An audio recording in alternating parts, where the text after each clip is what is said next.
Hello everyone.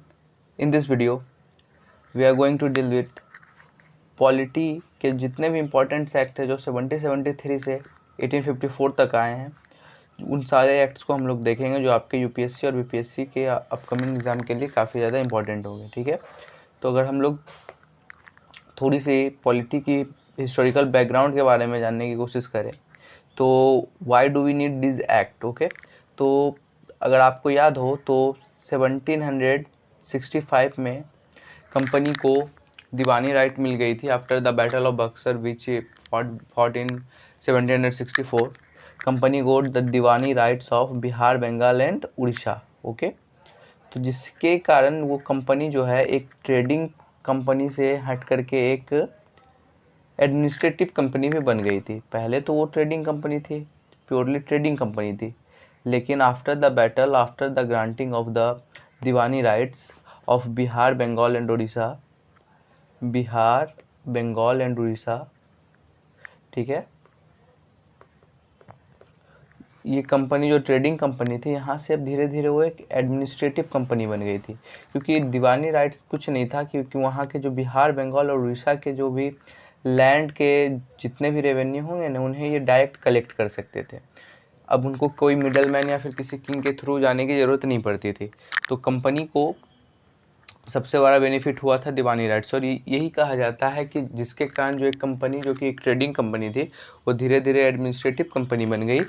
तो उसके control करने के लिए कुछ कुछ एक्ट्स लाने गए। ठीक है, तो सबसे पहले अगर हम लोग देखते हैं तो उसमें से हम लोग का सबसे पहले एक फेज आता है जो कि 1773 से लेकर 1858 तक होता है, उसको हम लोग कहते हैं द कंपनी रूल। ओके, क्योंकि यहाँ पे जितने भी सारे एक्ट्स या रेगुलेशंस जो भी बने थे वो हमारे एक कंपनी के द्वारा, यानी कि कंपनी जो थी note by the British government that made by the British east India company, तो उसके द्वारा बनाए गए थे। उसमें से हम लोग का बहुत सारा एक्ट्स था, जिसमें से कि रेगुलेटिंग एक्ट था, amending act of 1781, amending act of 1781। Okay, उसके बाद था हमारा पिट्स इंडिया एक्ट जो कि इम्पोर्टेंट एक्ट है 1784, फिर एक्ट ऑफ 1786 था, फिर चार्टर एक्ट जो कि फिर एक इम्पोर्टेंट एक्ट है 1793, फिर चार्टर एक्ट 1830 जो कि एक और इम्पोर्टेंट एक्ट है। ठीक है, फिर charter act 1833 and charter act 1853। उसके बाद आप लोगों को थोड़ा सा याद हो तो 1857 में एक रिवॉल्ट होता है जिसको हम लोग फर्स्ट वॉर ऑफ इंडिपेंडेंस भी कहते हैं, जो कि 1857 का ग्रेट रिवोल्ट के बाद जब ईस्ट इंडिया कंपनी को काफ़ी ज़्यादा पुश मिलने लगा, ठीक है, तो काफ़ी ज़्यादा नेशनलिज्म ग्रो हो गया था इंडिया में, तो ब्रिटिश गवर्नमेंट ने ईस्ट इंडिया कंपनी को हटा करके रिप्लेस करके एक अपना डायरेक्ट रूल करने का फैसला लिया था, not through the east India company. अब वो ब्रिटिश गवर्नमेंट डायरेक्ट क्राउन के थ्रू रूल करेगी, यानी कि वहाँ की जो क्वीन या फिर वहाँ के जो मोनार्क होंगे वो डायरेक्ट हमारे कंट्री को रूल करेंगे। ठीक है, तो उस फेज को हम लोग कहते हैं the crown rule. Crown rule जो था हमारा 1858 से लेकर 1947 तक रहा टिल इंडिपेंडेंस। ओके, तो उसमें से कई सारे एक्ट्स है, जैसे कि गवर्नमेंट ऑफ इंडिया एक्ट जिसको 1858 में लाया गया था, फिर इंडियन काउंसिल एक्ट जो कि 1861 में आया था, इंडियन काउंसिल एक्ट फिर 1892 में आया था, फिर इंडियन काउंसिल एक्ट आया था 1909 में, फिर गवर्नमेंट ऑफ इंडिया एक्ट जिसको 1919 में लाई गई थी, एंड मोस्ट इंपॉर्टेंट एक्ट हमारा एक गवर्नमेंट ऑफ इंडिया एक्ट 1935, फिर इंडिया इंडिपेंडेंस एक्ट आया था हमारा, इंडिया इंडिपेंडेंस एक्ट 1947 में आया था। ठीक है, तो आई होप आपको ये थोड़ा मोड़ा इसके बारे में आइडिया होगा।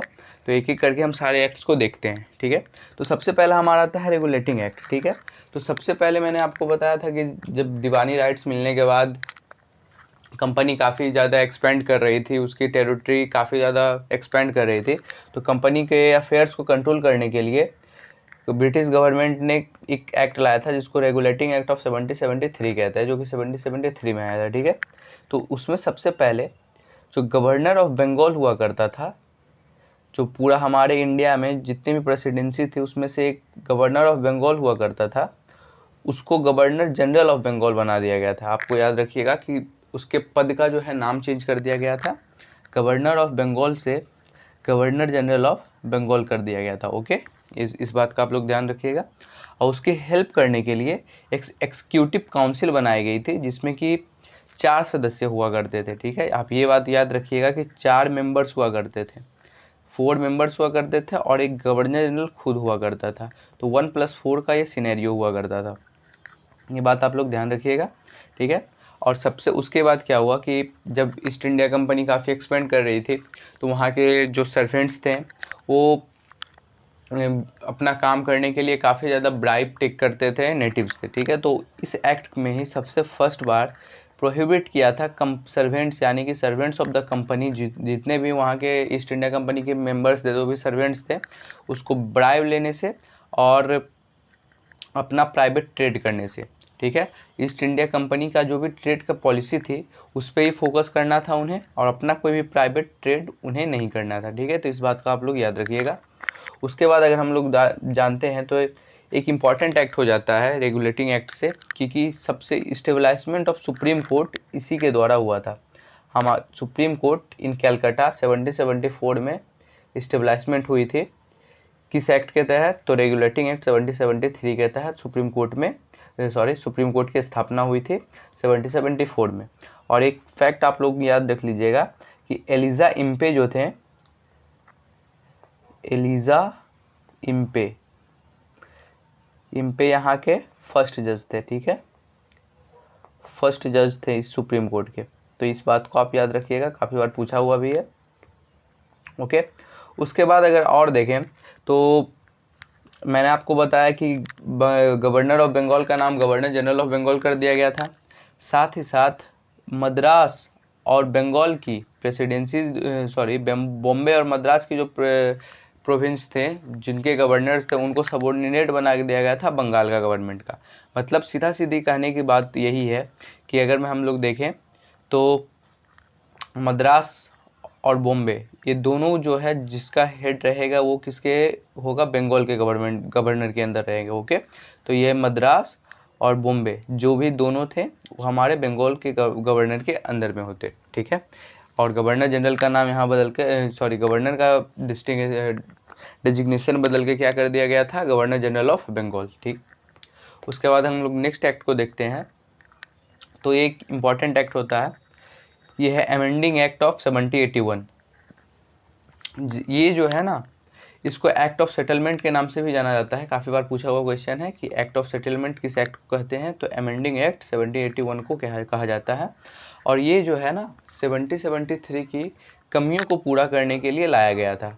ओके, सबसे पहले इसमें क्या किया था कि जो पहले जो गवर्नर जनरल था हमारा, जिसको एक काफ़ी ज़्यादा पावर मिल चुका था, वो क्या करते थे कि सुप्रीम कोर्ट के भी किसी जजमेंट में किसी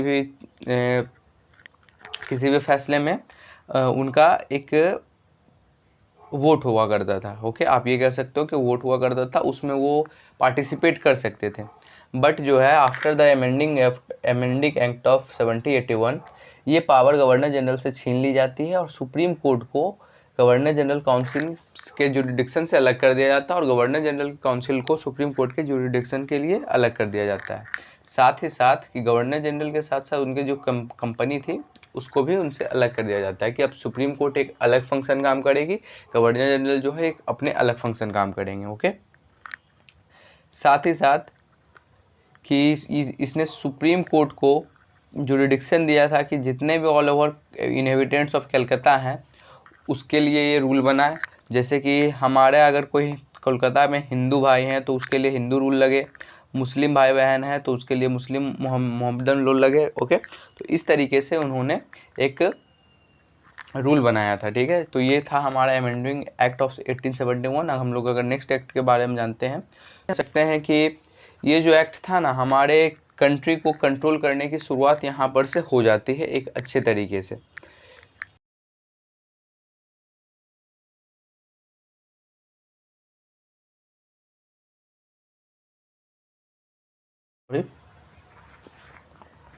तो हमारा नेक्स्ट एक्ट है पिट्स इंडिया एक्ट 1874। हम लोग यहाँ से कह सकते हैं कि हम लोग की जो कंट्री की रेगुलेट करने की, हम लोग को कंट्री की कंट्रोल करने की जो पावर होती है ना, यहाँ से हम लोग की एक अच्छे तरीके से शुरुआत होती है। सबसे पहले इसने कंट्री की दो अफेयर्स को कंट्रोल करने के लिए इसमें दो चीज बातें कही गई कि कंट्री का जो भी कमर्शियल बॉडी होगा, कमर्शियल बॉडी यानी कि जो कि आपके ट्रेड ये सब में डील करेगा, उसको डील करने के लिए एक कोर्ट ऑफ डायरेक्टर्स बनाया गया, ठीक है। और पॉलिटिकल बॉडी को कंट्रोल करने के लिए बोर्ड ऑफ कंट्रोल बनाया गया, जो कि आपके मिलिट्री अफेयर्स को भी देखेगा, कंट्री के मिलिट्री अफेयर्स को भी देखेगा। अगर कोई लैंड रेवेन्यू नहीं दे रहा है तो ये सारा कंट्रोल बोर्ड ऑफ कंट्रोल का होगा, ओके। और अगर वहीं कहीं ट्रेड रिलेटेड अगर कुछ भी बात होती है तो उसको कौन देखेगा, तो वो देखेगा हमारा कोर्ट ऑफ डायरेक्टर्स, ठीक। और इसी सिस्टम को कि एक कोर्ट ऑफ डायरेक्टर्स था, एक था हमारा बोर्ड ऑफ कंट्रोल, इसी सिस्टम को हम लोग क्या कहते हैं, डबल गवर्नमेंट कहते हैं, ओके। उसके बाद अगर हम लोग देखें तो company territories in India first time call British possession, ये क्वेश्चन काफ़ी बार पूछा गया है। किस अब जो है कंपनी की जो टेरिटरीज थी पहले, कि मान लीजिए एक ये रीजन है, यहाँ पे ईस्ट इंडिया कंपनी ने अपने फैक्ट्रीज बनाए तो इनका ये रीजन हो गया, अब इनको ये ब्रिटिश पोजीशन कहने लग गए थे, ठीक है। तो यहाँ से हम लोग कह सकते हैं कि जो हमारे कंट्री को कंट्रोल करने की शुरुआत हुई थी वो पिटसन एक्ट 1784 में 1784 से अच्छी खासी हो गई थी। उसके बाद हम लोग अगर नेक्स्ट एक्ट को देखते हैं तो वो है एक्ट ऑफ 1786, ठीक। इसमें जो है ना कॉर्नवालिस उस टाइम का गवर्नर उसको अपॉइंट किया गया था, बट उसने दो शर्तें रख दी थी वो गवर्नर का पोस्ट लेने के लिए। तो वो दो शर्तें क्या थे, तो इसे हम लोग देखना है। उसने कहा था कि वो जो है ना ओवरराइड डिसीजन होना चाहिए अपने काउंसिल्स का इन सम केसेस, मतलब कि अगर मान लीजिए एक काउंसिल में मैंने बताया ना 1+4 का काउंसिल था, अगर उसमें चारों काउंसिल का एक कोई डिसीजन होता है, ठीक है, तो इन सम केसेस अगर गवर्नर जनरल का उसमें फैसला सेम नहीं हो तो वो उसको एडमिनिस्टर कर सकता है, मतलब कि ये काउंसिल के फैसले को गलत कर सकता है और अपनी मनमानी कर सकता था। तो ये जो है फैसला इसको दिया गया था, ठीक है। और वो जो है वो कमांडर इन चीफ होगा अपनी आर्मी का, ये भी उसने कहा था, क्योंकि जो कर्नवालिस है ना वो पहले आर्मी से बिलोंग करता था, तो उसने अपने ये पोस्ट को रखने के लिए कमांडर इन चीफ की मांग की थी। और उसने कहा था कि उसको पावर मिलना चाहिए ओवरराइड डिसीजन करने का अपने काउंसिल्स के डिसीजंस का इन सम केसेस।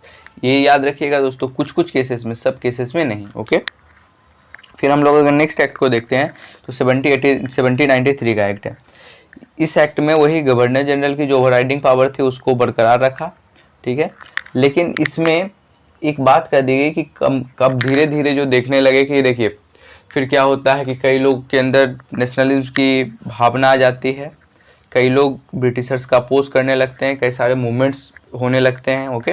तो उसने क्या कहा, कंपनी ने धीरे धीरे जो है ना मोनीपोली को, कंपनी की मोनीपोली को एंड कर दिया, और सॉरी दोस्तों मतलब एक्सटेंड कर दिया 20 ईयर्स के लिए। कहने का मतलब है कि पहले जितने भी ब्रिटेन में बहुत सारी कंपनीज हुआ करते, तो उसमें से एक था ईस्ट इंडिया कंपनी जो कि भारत को कंट्रोल कर रहा था और इसकी ही ट्रेड मोनोपोली थी, और दूसरा कोई भी कंपनी जो है इंडिया में ट्रेड नहीं कर सकता था। तो इस एक्ट ने कहा कि आप 20 ईयर्स के लिए और ट्रेड मोनोपोली कर सकते हो, उसके बाद आपकी ट्रेड को हम लोग एंड कर देंगे, ओके। तो हम लोग नेक्स्ट एक्ट देखते हैं। देखिए फिर हमारा आता है, याद रखिएगा ये 1793 था, और फिर आता है हमारा चार्टर एक्ट ऑफ 1830, ठीक है। ये एग्जैक्टली 1793 के बाद 20 ईयर्स, तो ये हो गया 1813, okay, after the 20 years, okay. तो हम लोग देखते हैं इसमें। तो देखिए सबसे पहला तो जब उसने 1793 के एक्ट में बात की थी कि 20 ईयर्स के लिए मोनोपोली दी जाती है आपको इंडिया में ट्रेड करने के लिए, अब उस मोनोपोली को इसने क्या कर दिया, एंड कर दिया। सिर्फ कहा कि आप टी ट्रेड की मोनोपोली रख सकते हो, किसके साथ, चाइना के साथ। ये भी क्वेश्चन काफ़ी बार पूछा गया है कि उसने कंपनी की मोनोपोली को एंड कर दिया इंडिया में, लेकिन except tea trade monopoly with China, ठीक है। चाइना के साथ मोनोपोली को उसने बरकरार रखा। उसके बाद साथ ही साथ ये एक्ट काफ़ी ऐसा कहा जाता है कि ये एक्ट जो है ना इंडियंस को इन्फ्लुएंस किया। देखिए दोस्तों ब्रिटिशर्स का ये काम था कि वो इंडिया को किसी तरीके से डिसइंटीग्रेट कर दे, क्योंकि इंडिया एक बहुत बड़ा यूनाइटेड कंट्री था। ओके, तो उसने डिसइंटीग्रेशन का काम शुरुआत किया। उसने यहाँ पर से देखिए क्रिश्चियन मिशनरीज को अलाउ किया ताकि इनलाइटमेंट करे पीपल्स को। अब आप सोच के देखिए कि उन्हें लगता था कि वी आर जस्ट प्रिमिटिव्स, हम लोग जो है ना कुछ भी नहीं है, उनके सामने कुछ भी नहीं है, हम लोग का रहन सहन जो भी है उनके बराबर इक्वल नहीं है। तो उन्होंने अलाउड किया था क्रिश्चियन मिशनरीज को ताकि वो हम लोग को इनलाइटमेंट कर सके। ओके, ये था चार्टर एक्ट। और इसी एक्ट में एक और अच्छी चीज़ हुई थी कि उसने वेस्टर्न एजुकेशन को प्रोवाइड किया था। हमारा जितना भी पहले गुरुकुल चला करता था, जो भी संस्थाएं चले करते थे, जो कि हमारे वैदिक कल्चर से, वैदिक नॉलेज से, संस्कृत से, ये सब से चली आ रही थी, उन सबको एंड करके ये वेस्टर्न एजुकेशन को प्रोवाइड करना स्टार्ट कर दिया। ठीक है, साथ ही साथ एजुकेशन पे 1 लाख रुपया ये स्पेंड करना चालू कर दिया। ये बहुत इंपॉर्टेंट फैक्ट है, याद रखिएगा दोस्तों, कि चार्टर एक्ट ऑफ 1833 में वेस्टर्न एजुकेशन को प्रोवाइड करना शुरू कर दिया था, साथ ही 1 लाख रुपया एजुकेशन पे उसने स्पेंड करना चालू कर दिया। उसके बाद एक चीज़ और इसमें बहुत इंपॉर्टेंट हो जाती है, उसने लोकल गवर्नमेंट्स यानी कि वहाँ के जो भी किंग क्वींस जो भी थे या फिर जो भी प्रोविंसेस के थे, उनको कहा कि आप टैक्सेस लगाए पर्सन पे, डायरेक्टली पर्सन पे, और अगर कोई पर्सन उस टैक्स को नहीं दे पाता है ना तो उसे आप पनिश भी कीजिए, ऐसा एक्ट में कहा गया था। उसके बाद अगर हम लोग नेक्स्ट एक्ट देखते हैं तो वो है हमारा चार्टर एक्ट ऑफ 1833। ओके, इस एक्ट में अगर हम लोग देखते हैं चार्टर एक्ट ऑफ 1833, तो सबसे पहले याद होगा कि 73 में गवर्नर ऑफ बंगाल को क्या बना दिया गया था, गवर्नर जनरल ऑफ बंगाल। ठीक है, अब इस एक्ट में जो है सॉरी दोस्तों, इस एक्ट में गवर्नर जनरल ऑफ बंगाल को गवर्नर जनरल ऑफ इंडिया बना दिया गया था। ओके, 73 के एक्ट में गवर्नर ऑफ बंगाल को गवर्नर जनरल ऑफ बंगाल बना दिया गया था, लेकिन इस एक्ट में 33 के एक्ट में गवर्नर जनरल ऑफ बंगाल को गवर्नर जनरल ऑफ इंडिया बना दिया गया था। मतलब कि ये एक स्मॉलर टर्म था, सिर्फ एक गवर्नर जो होगा वो बंगाल का होगा और उसके अंदर मद्रास और बॉम्बे प्रेसिडेंसीज थी। लेकिन अब जो है एक गवर्नर जनरल होगा जो कि पूरे ऑल ओवर इंडिया का होगा। इंडिया का कहने का मतलब है ब्रिटिश इंडिया पोजीशंस। ओके, कि ब्रिटिशर्स का इंडिया में कितना पोजीशन है। ठीक है, तो फर्स्ट गवर्नर जनरल हमारे जो बन के आए थे, गवर्नर जनरल ऑफ इंडिया थे, वो कौन थे हमारे, लॉर्ड विलियम बेंटिक। आपको ये बात याद रखनी है।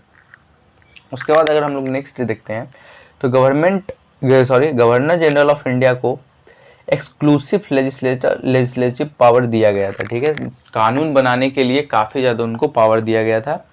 उसके बाद 1833 के जो भी पहले के एक्ट्स हुआ करते थे, उसको जो भी रूल हुआ करते थे, जितने भी हमारे, जैसे कि 73 का आया regulating act of 73, Pitt's India act of 1784, उसको सब लोग जो है हम लोग क्या कहते थे पहले, रेगुलेशन। लेकिन अब जो है वो हम लोग एक्ट कहने लगे। मतलब देखिए, रेगुलेशन जो होता है ना, एक आप कह सकते हैं कि नोट बाइंड होता है, मतलब आप इसको फॉलो कर भी सकते हो, नहीं भी कर सकते हो। ये आपका 90 और 10% का मामला रहता है कि बहुत लोग फॉलो भी करते हैं, बहुत लोग नहीं भी फॉलो करते हैं, और इस पे आप एक्शन कम ले सकते हो, एक्शन की कमी होती है। लेकिन जो एक्ट्स होते हैं उसमें आपको 100% फॉलो करना पड़ता है। ओके, इसलिए अब से जितने भी एक्ट्स आने लगे 1833 के बाद, उसको एक्ट्स कहा जाने लगा। ओके, उसके बाद फिर हम लोग नेक्स्ट देखते हैं। तो इसने फर्स्ट टाइम जो है ओपन कंपटीशन कहा था सिलेक्शन ऑफ सिविल सर्वेंट्स की। ठीक है, लेकिन इसका अपोज किया गया था कोर्ट ऑफ डायरेक्टर्स। याद होगा आपको, पिट्स इंडिया एक्ट में कोर्ट ऑफ डायरेक्टर और बोर्ड ऑफ कंट्रोल, तो कोर्ट ऑफ डायरेक्टर्स को अपोज किया गया था कि इंडियंस को इसमें नहीं दिया जाए। लेकिन याद रखिएगा कि इंडियंस इसमें अलाउड थे, बट ये अपोज किया गया था कोर्ट ऑफ डायरेक्टर्स के द्वारा। इसमें सबसे first time open competition for selection of civil servants, ठीक है, इसमें आपका अलाउ किया था। उसके बाद अगर हम लोग थोड़ी सी इसके बारे में देखते हैं, अब देखिए, it ended the activities of East India Company as commercial body. East India Company की जितने भी कमर्शियल अफेयर्स हुआ करती थी ट्रेड रिलेटेड, उसको इसने क्या कर दिया, एंड कर दिया। अब जो है ये ईस्ट इंडिया कंपनी क्या करेगी, तो आपका लैंड रेवेन्यू कलेक्ट करेगी, ओके, आपके जितने भी ग्रांट्स होंगे वो करेगी, कंट्री को एडमिनिस्टर करेगी, लोगों को इनलाइटमेंट करने का काम करेगी। मैंने 1830 का एक्ट का में आपको याद होगा, ओके। तो ये सारे फीचर्स अब ईस्ट इंडिया कंपनी करेगी। और कमर्शियल बॉडी के जितने भी फीचर्स थे उसको इसने इस एक्ट ने एंड कर दिया। आई होप आपको ये एक्ट समझ आया होगा, बहुत इंपॉर्टेंट एक्ट है ये। नेक्स्ट एक्ट अगर हम देखते हैं तो यह है चार्टर एक्ट ऑफ 1853। देखिए पहले जो था ना लेजिस्लेटिव काउंसिल और एग्जीक्यूटिव काउंसिल, आई होप आपको ये दोनों के बीच में फ़र्क पता हो। तो ये दोनों अलग अलग एक साथ था, ओके। लेकिन 1853 का एक्ट में लेजिस्लेटिव काउंसिल और एग्जीक्यूटिव फंक्शंस को गवर्नर जनरल के अलग कर दिया, ठीक है। अगर एक गवर्नर जनरल का काउंसिल था जिसमें 1+4 मेंबर्स थे, उसका 2 फंक्शन हुआ करता था, एक लेजिस्लेटिव एक था एग्जीक्यूटिव। लेकिन अब जो है इसके फंक्शंस को इसने क्या किया, अलग कर दिया। एक विंग जो है आपका लेजिस्लेटिव संभालेगा, एक विंग जो है आपका एग्जीक्यूटिव संभालेगा, ओके। उसके बाद एक जो है इसने एक सेपरेट गवर्नर जनरल काउंसिल बनाया था जो कि स्पेशल लेजिस्लेचर के लिए डील करेगा, जिसको हम लोग मिनी पार्लियामेंट भी कहा जाता था। देखिए आपको पता होगा कि लेजिस्लेचर का काम होता है कि कानून बनाना, एग्जीक्यूट का कारण होता है उसको एग्जीक्यूटिव का काम होता है उसको पालन करवाना, ओके। तो गवर्नर जनरल काउंसिल ने एक विंग बनाई थी जिसका नाम उसने रखा था governor general legislative council, okay. इस विंग का काम था कि कानून बनाना और एग्जीक्यूटिव विंग्स का काम था उसको कंट्री में फॉलो करवाना, ओके। ये बात आप लोग याद रखिएगा, जिसको हम लोग हिस्ट्री में मिनी पार्लियामेंट के नाम से भी जाना जाता है। तो ये आपके किस एक्ट में आया था, तो 1853 के एक्ट में आया था। और जो हमारा 1833 का एक्ट था जिसमें कि ओपन कंपटीशन बात कही गई थी, जिसमें कोर्ट ऑफ डायरेक्टर्स के द्वारा अपोज करने के बाद इंडियंस को अलाउ नहीं किया गया था, लेकिन इस एक्ट में इसको अलाउ कर दिया गया और यहाँ पे इंडियंस भी जो है इसमें एलिजिबल हुआ करते थे। पहले एग्ज़ाम लंदन में हुआ करता था, बहुत महंगा एग्ज़ाम हुआ करता था डेट टाइम, और उसी के रिलेटेड एक कमेटी बनाई गई जिसका नाम रखा गया मैकॉले कमेटी, जो कि इंडियंस को या फिर सिविल सर्वेंट को रिक्रूट करने का काम करेगी, ओके। और आपको पता होगा कि Satyendra Nath Tagore first civil servant हुए थे, सत्येंद्र नाथ टैगोर, आपको ये बात पता होगा, ठीक है। अगर हम लोग और देखते हैं, इसने इंट्रोड्यूस किया था local representation of Indians in legislative council. इसने जो है लोकल रिप्रेजेंटेशन इंडियन काउंसिल्स के, देखिए क्योंकि अब देखिए दोस्तों क्या होता है ना कि किसी भी कंपनी जो है ना वो धीरे धीरे सप्रेस होते जा रही थी, लोगों का प्रेशर आ रहा था, ब्रिटिश गवर्नमेंट का प्रेशर आ रहा था, लोग काफ़ी ज़्यादा इनके खिलाफ मूवमेंट्स करने लग गए थे। तो इस वजह से इन्होंने क्या किया था कि इंडियंस को जो है ना अपने लेजिस्लेटिव काउंसिल में रिप्रेजेंटेशन देना चालू किया था, मतलब उनको शामिल करना चालू किया था, जिसके कारण क्या हो सके कि हम लोग को लगे कि हाँ एक ऐसा कंपनी है जो हमारे लिए कुछ बेटर कर सकता है, ओके। अगर हम लोग नेक्स्ट देखते हैं तो one of the most important act जिसका नाम है हम लोग का गवर्नमेंट ऑफ इंडिया एक्ट 1858।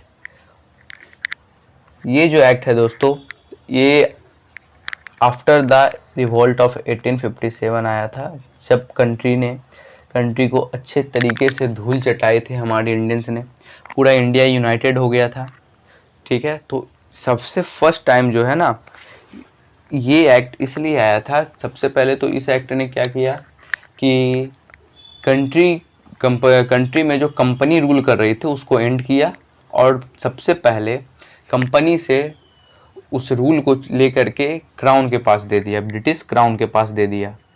जो पहले कंपनी रूल कर रही थी अब कौन रूल करने लगेगी, क्राउन रूल करने लगेंगे, ठीक है। और ये एक्ट इस वजह से ये बोल कर आया था कि ये जो है हमारे लिए अच्छा है, इसलिए इसको कभी कभी गुड्स गवर्नमेंट एक्ट भी हम लोग कहते हैं, ओके। आई होप आपको ये बात होगा।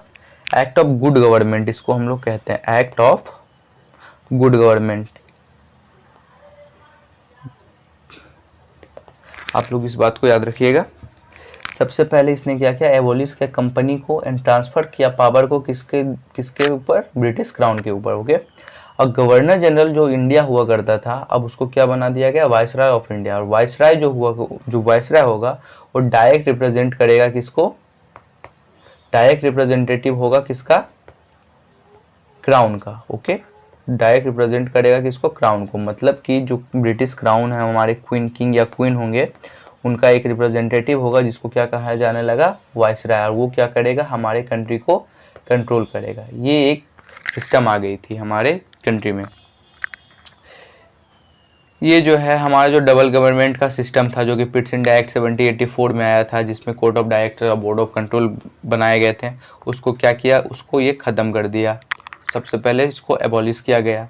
उसके बाद एक जो है ऑफिस ऑफ सेक्रेटरी बनाया गया, जो कि वाइसराय की सारी चीज़ों पे क्या करेगा, निगरानी रखेगा। और वाइसराय किसको रिपोर्ट करेगा, तो ऑफिस ऑफ सेक्रेटरी को। और जो ऑफिस ऑफ सेक्रेटरी हुआ करता था ना, वो ब्रिटिश कैबिनेट का एक मेंबर हुआ करता था। ब्रिटिश में जो भी कैबिनेट थी उसका एक, सॉरी,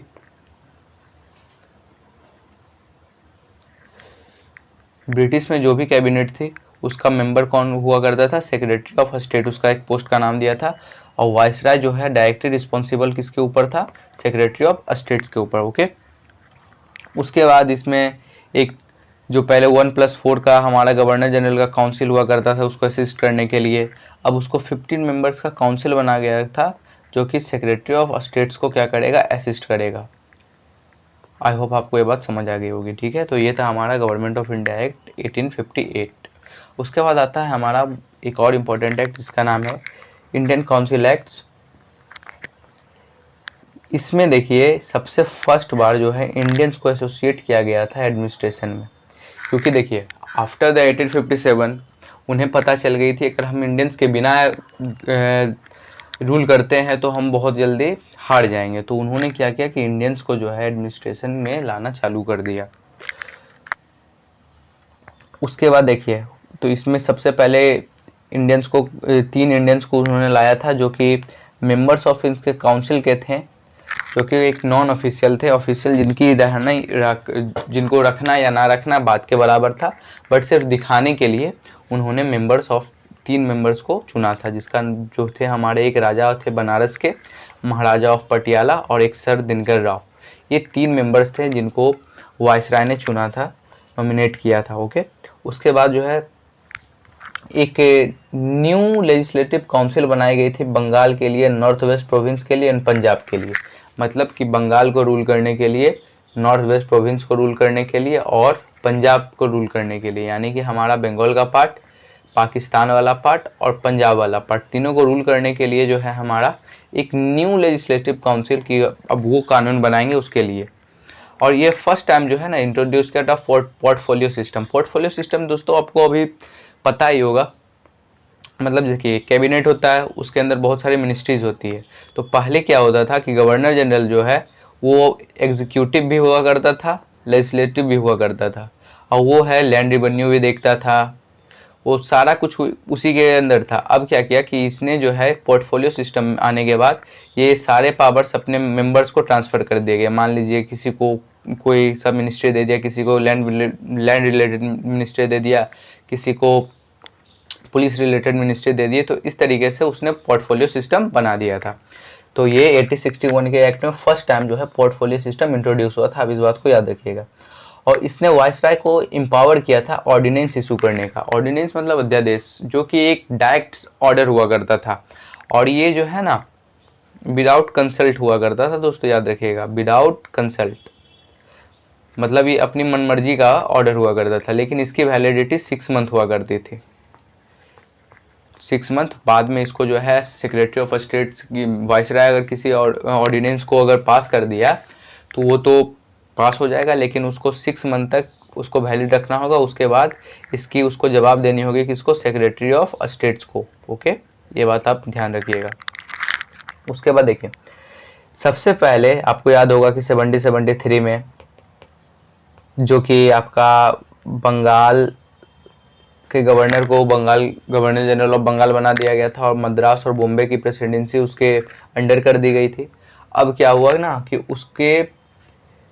उसको डिसेंट्रलाइज कर दिया गया, मतलब कि उसके पावर्स को वापस दे दिया गया, बॉम्बे और मद्रास की प्रेसिडेंसीज की पावर को, उसके गवर्नर को अपने आप अलग अलग एक मतलब कह सकते हो कि उनको आज़ाद कर दिया गया था। आप ये समझ सकते हो, पहले जो वो गवर्नर जनरल के अधीन हुआ करते थे बंगाल के, उनको अब अलग अलग कर दिया गया था। अब वो सिर्फ डायरेक्ट रिप्रेजेंट करेंगे किसको, तो वायसराय ऑफ इंडिया को करेंगे। ये अब सिस्टम आ गई थी। तो डिसेंट्रलाइजेशन जो है ना, यहाँ पर से ये स्टार्ट होता है। तो ये बात का आप याद रखिएगा कि डिसेंट्रलाइजेशन शुरू भारत में कब से होता है, तो याद रखिएगा 1861 से। लेकिन अगर सेंट्रलाइजेशन टेंडेंसी की बात करें तो कब स्टार्ट होता है, तो 1773 से ही। उसके बाद अगर हम लोग नेक्स्ट एक्ट की बात करते हैं तो हमारा आता है इंडियन काउंसिल्स एक्ट 1892, जो कि ज़्यादा कुछ खास एक्ट था नहीं। इसमें जो है ना, जो याद होगा कि मैंने बताया था सर राव, महाराजा और पटियाला और राजा ऑफ बनारस को ऐड किया था। उन्होंने फिर मेंबर्स की सेंट्रल और लेजिस्लेटिव काउंसिल्स में ज़्यादा उस मेंबर्स की एक्सटेंड कर दिया गया।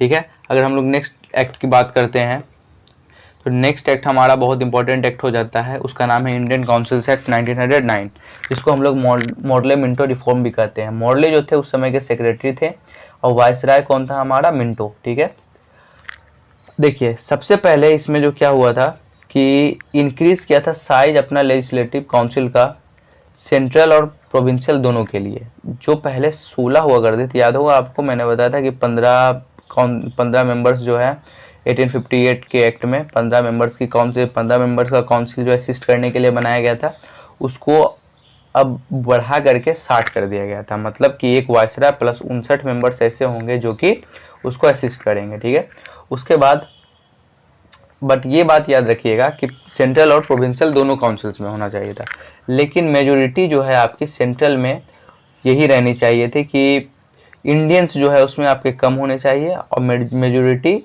आपकी जो है प्रोविंशियल काउंसिल्स में नॉन ऑफिशियल मेजोरिटी भी रह सकती है, मतलब उसमें कि इंडियंस ज़्यादा हो सकते हैं। मतलब अगर 49% अगर इंडियंस हैं और 51% ब्रिटिशर्स हैं तो ये आपकी होगी सेंट्रल में, लेकिन प्रोविंशियल में ऐसा हो सकता था कि 51% 65% भी इंडियंस रह सकते थे। ओके, उसके बाद सबसे पहले association of Indians in executive council, याद होगा 1861 में उसने क्या किया था एक्ट में, लेजिस्लेटिव काउंसिल में ऐड किया था किनको, 3 को, राजा of Banaras, Raja of Banaras ji, Maharaja of Patiala and सरदिनकर Rao. लेकिन अब जो है एसोसिएशन का इंडियंस का सिर्फ एग्जीक्यूटिव लेजिस्लेचर में नहीं हुई, एग्जीक्यूटिव में भी।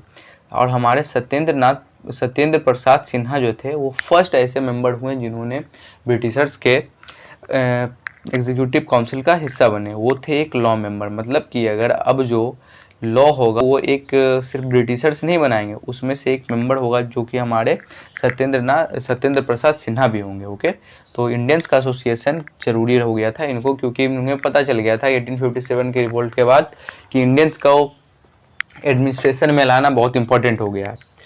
उसके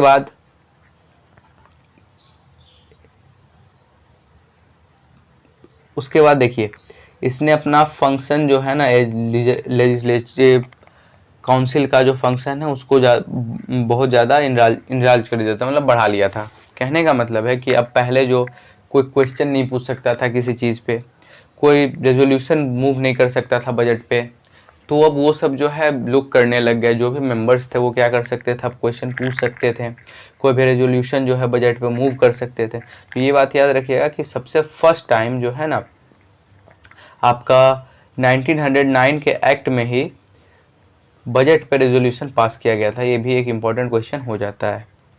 उसके बाद अगर हम लोग देखते हैं, देखिए सबसे पहले अगर हम लोग कहें ना कि आज की जो हम लोग जो जातिवाद करते हैं उसका जनक जो है ये 1909 का एक्ट है। हमारा जो हिंदू मुस्लिम ये जो इसके बीच में रियोट्स चलते हैं उसका जो फादर है वो हम लोग ये 1909 के एक्ट्स को कह सकते हैं। इसने सबसे फर्स्ट टाइम जब देखा कि कंट्री जो इंटीग्रेट हो रही है 1857 का रिवोल्ट में सारे हिंदू, मुस्लिम, सिख, ईसाई जितने भी थे इंडियंस, वो सब एकजुट होकर के वन कॉमन एनिमी ब्रिटिश, उसके खिलाफ इन्होंने फाइट किया। तो इन्होंने अब डिसइंटीग्रेशन का काम किया, जो कि डिवाइड एंड रूल इजीली आप लोग सब जानते ही होंगे। तो उन्होंने सबसे पहले कम्युनल अबाउट रिप्रेजेंटेशन मुस्लिम्स के लिए चालू किया, जिसको सेपरेट इलेक्टोरेट कहते हैं। कहने का मतलब है सेपरेट इलेक्टोरेट कुछ नहीं है कि मान लीजिए एक कंट्री है, उसमें बहुत सारे लोग हैं, उसमें से एक मुस्लिम हो, ठीक है। अगर ये किसी इलेक्शन के लिए खड़ा होता है ना, तो इसको जितने उस एरिया के मुस्लिम होंगे सिर्फ वही वोट कर सकते हैं। मतलब मुस्लिम का रिप्रेजेंटेशन सिर्फ मुस्लिम कर सकते हैं, ऐसी बात इसने कही थी, ठीक है। इसी को क्या कहा गया, सेपरेट, मतलब कि एक सेपरेट बेस बना दिया गया, तो इसी को कहा जाता है।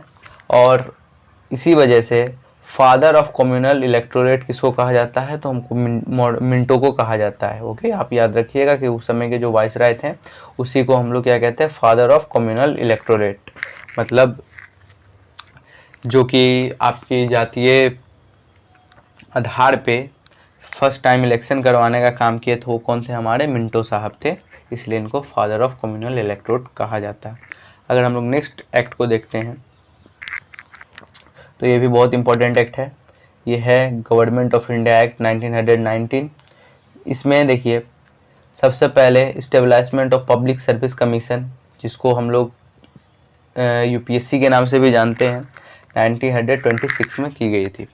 इसमें क्या किया गया कि जो आपके सिविल सर्वेंट्स हैं ना, उनको डायरेक्ट रिक्रूट किया जाएगा, एक सेंट्रल पब्लिक सर्विस कमीशन जो कि इंडिया में बनाया गया था। पहले जो लंदन में एग्जाम होती थी, अब धीरे धीरे इंडिया में होने लगी, तो ये सब चीज़ें को एवोल्यूशन के कारण चेंज किया गया था। उसके बाद अगर हम लोग देखते हैं तो इसमें बाइकैमरलिज्म किया गया था एंड डायरेक्ट इलेक्शन का बात कहा गया था। मतलब कि आपके दो बॉडी होंगे, एक होगा आपका अपर हाउस और एक होगा आपका लोअर हाउस। तो ये दोनों हाउस जो है कंसिस्ट करेंगे और इनके जो रिप्रेजेंटेटिव होंगे उनको लोग डायरेक्ट चुनेंगे। ओके, जो कि आज भी हमारा चल रहा है। उसके बाद देखिए 1909 में मॉडले मिंटो रिफॉर्म में सिर्फ और सिर्फ अगर कम्युनल रिप्रेजेंटेशन की बात की जाए तो सिर्फ मुस्लिम की थी, लेकिन इस एक्ट में इसने ये चीज़ को एक्सटेंड कर दिया गया।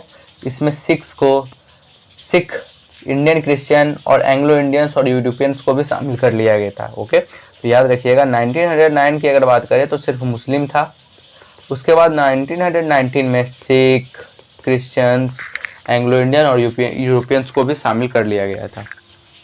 उसके बाद इस एक्ट को मॉन्टेग्यू चेम्सफोर्ड रिफॉर्म भी कहा जाता है, क्योंकि मॉन्टेग्यू उस टाइम के क्या थे, सेक्रेटरी ऑफ स्टेट्स थे, और चेम्सफोर्ड वहाँ वो क्या थे, वाइसराय थे। ओके, आप इस बात को याद रखिएगा। इसमें देखिए सबसे इम्पोर्टेंट इस एक्ट का एक हुआ था कि इसने जो है ना सेंट्रल सब्जेक्ट को और प्रोविंशियल सब्जेक्ट्स को अलग कर दिया गया था, और प्रोविंशियल सब्जेक्ट को फर्दर इन्होंने डिवाइड किया था दो भाग में, ठीक है, जिसको हम लोग डायरकी के नाम से जानते हैं। तो सबसे पहले जो इन्होंने सेंट्रल सब्जेक्ट्स को, मतलब सेंट्रल के लिए एक अलग रूल बनाया जाएगा, प्रोविंस के लिए अलग रूल बनाया जाएगा, ठीक है। तो उन्होंने प्रोविंस के लिए फिर फर्दर डिवाइड किया, एक को कहा ट्रांसफर्ड सब्जेक्ट और एक को कहा रिजर्व सब्जेक्ट, ठीक है। ट्रांसफर सब्जेक्ट वो सब्जेक्ट हुआ करते थे जो गवर्नर के द्वारा और उसके मिनिस्टर्स के द्वारा हुआ कर, जो भी ट्रांसफर सब्जेक्ट पे जो भी आपके मतलब रूल बनाए जाएंगे वो गवर्नर के द्वारा एड ऑफ उसके मिनिस्टर, मतलब मिनिस्टर्स के सहयोग के द्वारा गवर्नर के साथ मिलके कोई एक्ट बनाया जाएगा, और रिस्पॉन्सिबल होगा लेजिस्लेटिव काउंसिल का। मतलब कि अगर वो एक्ट अच्छा है तो लेजिस्लेटिव काउंसिल उसको पास करेगी, अगर नहीं है तो उसको कोलैप्स कर देगी। लेकिन रिजर्व सब्जेक्ट में क्या होता था कि गवर्नर के साथ एग्जीक्यूटिव काउंसिल मिलकर एक्ट बनाते थे, बट ये रिस्पॉन्सिबल नहीं थे लेजिस्लेटिव काउंसिल के। बात को आप याद रखिएगा। यही सिस्टम को हम लोग क्या कहते हैं, डायरकी कहते हैं। उसके बाद separated provincial and central budget, इसने जो है साथ साथ प्रोविंशियल बजट और सेपरेटेड बजट को भी अलग कर दिया गया था, ठीक है। तो सेपरेटेड बट प्रोविंशियल बजट जो था ना हमारा, उसको पावर ऑफ इनैक्ट, मतलब कि एक प्रोविंस का मान लीजिए कोई गवर्नर हो तो वो क्या कर सकता है, उस बजट को इनैक्ट भी कर सकता है, वो खुद अपना बजट बना सकता है, वो जाकर के फिर वायसराय एग्जीक्यूटिव काउंसिल में या फिर वायसराय लेजिस्लेटिव काउंसिल में वो उसको पास करा सकता था। तो ये था सिस्टम उस टाइम का। उसके बाद देखते हैं, तो इसी में एक टॉपिक आता है दोस्तों कि हमारा है साइमन कमीशन। देखिए साइमन कमीशन जो था 7 मेंबर्स का एक कमेटी था, जिसके अध्यक्ष कौन थे, जॉन साइमन थे। तो ये जो है ना, ये क्या हुआ कि ये इंडिया की कंडीशन देखने के लिए आए थे। तो इन्होंने अपनी कुछ जिनका सारा विरोध किया गया था काफ़ी ज़्यादा, ठीक है, 1927 में। तो इनको काफ़ी विरोध किया गया था इस वजह से, क्योंकि सारे मेंबर्स जो थे वो सारे ब्रिटिशर्स थे, और वो कैसे हम इंडियंस के लिए कोई रूल बना सकते हैं। तो इन्होंने अपनी रिपोर्ट पेश की थी 1930 में, और उसमें कहा था कि अबॉलिश की जाए डायरकी को, जो कि आपको पता होगा प्रोविंशियल काउंसिल में ट्रांसफर सब्जेक्ट और रिजर्व सब्जेक्ट के नाम पे था, उसको अबॉलिश करना और कंटिन्यूशन करना कम्युनल इलेक्टोरेट को, ठीक है, जो हमारे डिप्रेस्ड क्लास या फिर मुस्लिम सिख्स इन सब के लिए जो कम्युनल इलेक्टोरेट यानी कि सेपरेट इलेक्टोरेट था उसको कंटिन्यू करना। उसके बाद जो क्या होता है, ये लीड करता है 3 राउंड टेबल कॉन्फ्रेंस पे। आपको याद होगा 1930 में फर्स्ट राउंड टेबल कॉन्फ्रेंस, 1931 में सेकेंड राउंड कॉन्फ्रेंस और 1932 में थर्ड राउंड कॉन्फ्रेंस। ओके, ये तीनों राउंड टेबल कॉन्फ्रेंस में एक आउटकम आता है जिसका नाम दिया जाता है वाइट पेपर, जो कि आगे चल के 1935 का एक्ट में आपको रिफ्लेक्ट करेगा कि जो भी यहाँ पे दिखते थे, जो भी वाइट पेपर पे आउटकम आया था, जो भी रिजल्ट आया था, वो 1935 के एक्ट में दिखाया गया था। ओके, उसके बाद देखिए यहीं पे आता है कम्युनल रिप्रेजेंटेशन। ये क्या हुआ कि रैमसे मैकडोनाल्ड थे, ठीक है, उस टाइम के ब्रिटेन के पीएम थे, ये प्राइम मिनिस्टर।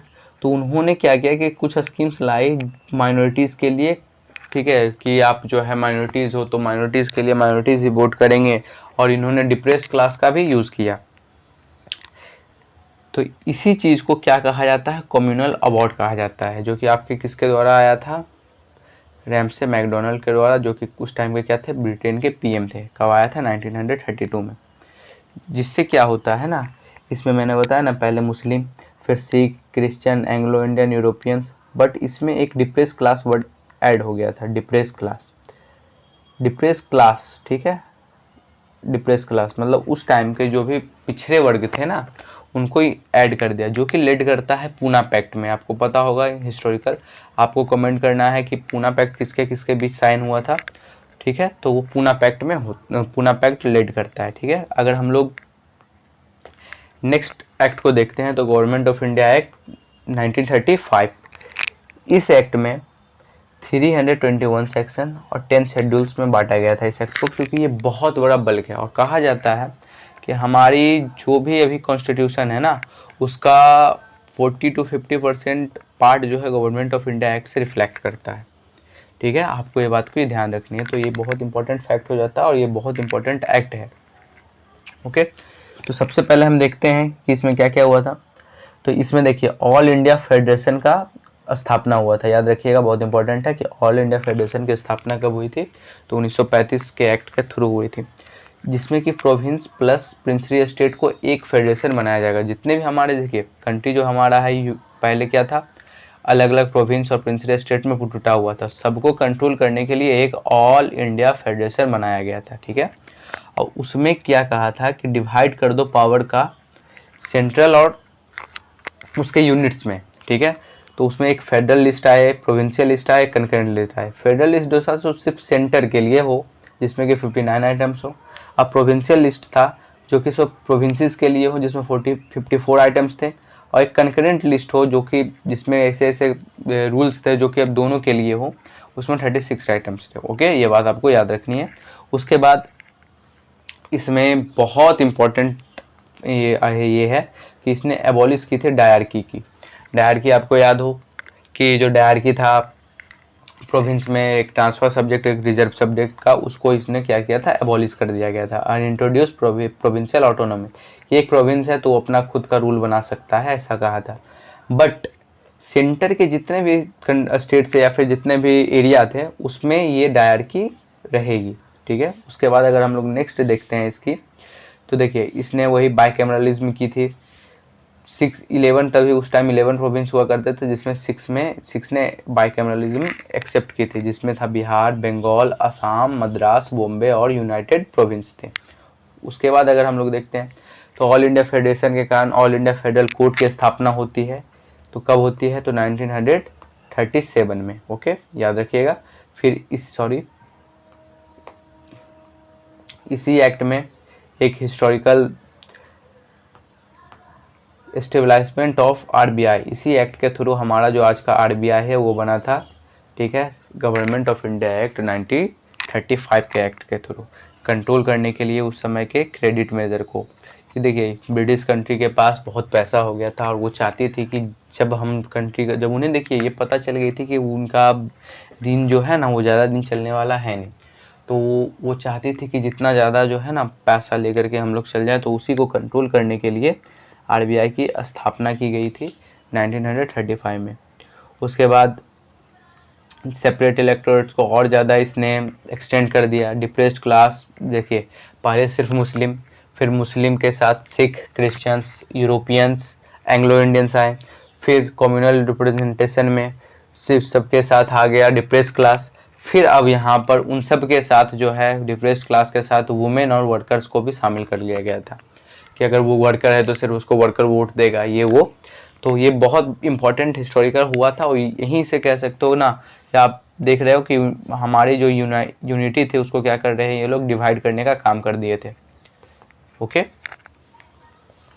अगर हम लोग फिर नेक्स्ट एक्ट को देखते हैं तो वन ऑफ द हमारा लास्ट एक्ट होगा, वो है हमारा इंडियन इंडिपेंडेंस एक्ट 1947, जो कि एक बहुत भास्ट एक्ट था। ठीक है, जिसका सबको आउटकम पता है कि इंडिया को माउंटबेटन उस टाइम के वाइसराय हुआ करते थे। उन्होंने क्या किया, माउंटबेटन प्लान लाया। उन्होंने बोला कि 1948 तक इंडिया को हम लोग आज़ाद कर देंगे। 1948 तक ब्रिटिशर्स ने प्रॉमिस कर दी थी कि हम लोग जो है इंडिया को आज़ाद कर देंगे। सॉरी दोस्तों, जून 30 1948 तक इंडिया को आज़ाद कर देंगे। तो उन्होंने वाइसराय भेजा था जिसका नाम था लॉर्ड माउंटबेटन। उन्होंने देखा कि इंडिया और पाकिस्तान में मुस्लिम लीग जो है आपकी एक अलग इंडिपेंडेंट डोमिनियन स्टेटस की मांग कर रही है, एक इंडियन जो है वो पूरा यूनाइटेड इंडिया का मांग कर रहा। तो उन्होंने दोनों का इंटरेस्ट रखते हुए इंडिया को 2 फर्दर टुकड़ों में डिवाइड कर दिया गया था, जिसमें एक पाकिस्तान और एक इंडिया था। याद रखिएगा, पाकिस्तान के 2 पार्ट थे, एक था वेस्ट पाकिस्तान और एक था ईस्ट पाकिस्तान, जो आज का बांग्लादेश है, जो कि आज का बांग्लादेश है। ठीक है, तो ये ईस्ट पाकिस्तान था ये रीजन, और ये वेस्ट पाकिस्तान था। ठीक है, उसके बाद इस एक्ट के क्या फीचर थे? तो सबसे बड़ा एक्ट का फीचर था कि इसने एंड कर दिया था ब्रिटिश रूल को और इंडिया को क्या किया था, इंडिपेंडेंट अगस्त 1947 में 15 अगस्त 1947 को इंडिया को क्या कहा था, इसको इंडिपेंडेंट घोषित कर दिया गया था। और साथ ही इसने जो वाइसराय का ऑफिस था उसको भी अबॉलिश कर दिया गया था। बट याद रखिएगा, गवर्नर जनरल का जो आपका ऑफिस था वो रहा था, लेकिन याद रखिएगा गवर्नर जनरल जो हुआ करता था वो सिर्फ नॉमिनल हेड था, उसकी फंक्शन उतनी ज़्यादा कुछ थी नहीं, और इंडिया को उन्होंने सिर्फ हाथ में दे के चला गया था। ओके, तो आई होप कि आपको ये वीडियो पसंद आई होगी। अगर वीडियो पसंद आई है तो चैनल को सब्सक्राइब करें, वीडियो को लाइक करें और ज़्यादा से ज़्यादा शेयर करें। Thank you.